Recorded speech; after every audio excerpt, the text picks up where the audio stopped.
Hello YouTube. After about 6 years of making these videos, I've come to realize that I've never actually made an informational video about piercing needles, even though I always talk about their importance and their use and everything. I haven't actually made a video about how to get them, where to get them, what to look for, and how to use them. So that is going to be this video.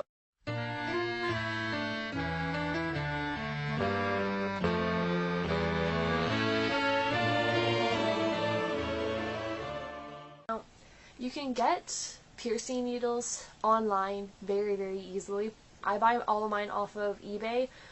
I try to make sure that the shop sells exclusively body jewelry stuff, or you can get them on like Painful Pleasures or like specifically wholesale body modification supplier sites. Whichever one works fine. And I have a lot of people coming to me saying, oh, I don't know how to do that. You can make something called a PayPal account, which takes money right out of your bank account. You don't need a credit card. I still don't have a credit card. I always use my PayPal.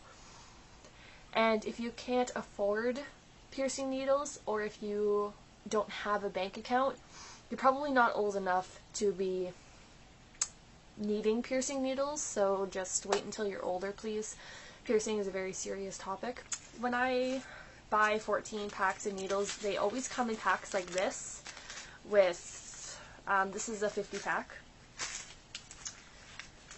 and they come all together in like fives, like this. Piercing needles should absolutely always come pre-packaged. They should never just be in a bag together. They should always have some sort of safety device in place to keep you from pricking yourself. My 14 gauge needles aren't vacuum sealed. But they have, you can see the little styrofoam on the top to keep you from pricking yourself. And on any packaging, which the needles should all be like single packed, like this. Like these are joined together, but they're all in their own separate containers. Each individual needle should always have the gauge on it. Some of them might have, most will have an item number on it. It will tell you the date it expires on, which means the sterilization is no longer good. This one expires in March of 2014, so I'm going to have to use these pretty quickly. And then it should tell you how it was sterilized. I don't know if you'll be able to see because it's in like 4 font, but it says this needle was sterilized with EO gas only if package is undamaged, which this one is not. It has not been opened. The second a needle is exposed to air, the sterilization is gone, pretty much. These are my 16 gauge needles. They are vacuum packed, and they too have a little safety device on them. I don't know if you can see it because it's clear. It's just a clear tube. And it also says like EO gas sterilized, 16 gauge, the measurements. Caution, do not use if package seal is broken. It was sterilized on March the 2nd of 2009 and will, oh, this one's expired. Alright, good to know. I'll throw this one out. I haven't pierced anyone like forever, but this actually expired in 2012, so I have to throw those out. If you ever get a package of needles that is sterilized,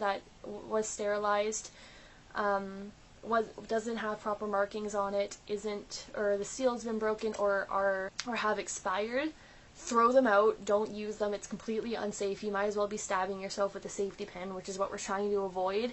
And if you're on something like eBay, you can ask for your money back, send the product back, or at the very most just leave a horrible review so other people can see that happened. Don't just roll over and not, because this is dangerous. Okay, so that's how to get them and how to make sure that they're safe.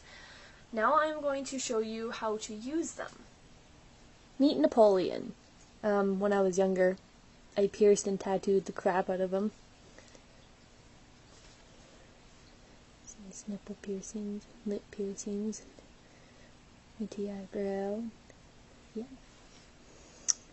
We're gonna pierce his ear, just for demonstrational video purposes. So, when you do pierce, you should always clamp the area just because it keeps it steady. And one problem that I always find when people pierce is that they move the skin into the needle. You shouldn't do that. It'll make the piercing crooked. Just hold the skin still and put the needle straight through.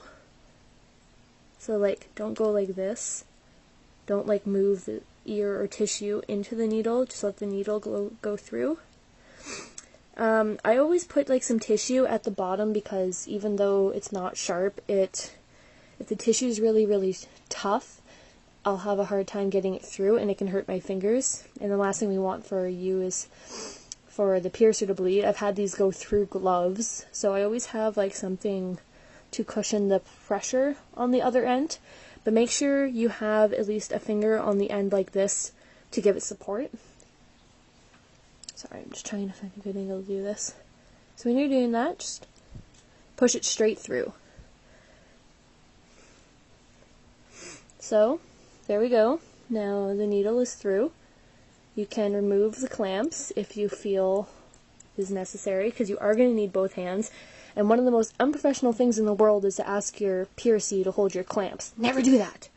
And if a piercer asks you to do it, you need to be afraid. So, now the needle is through.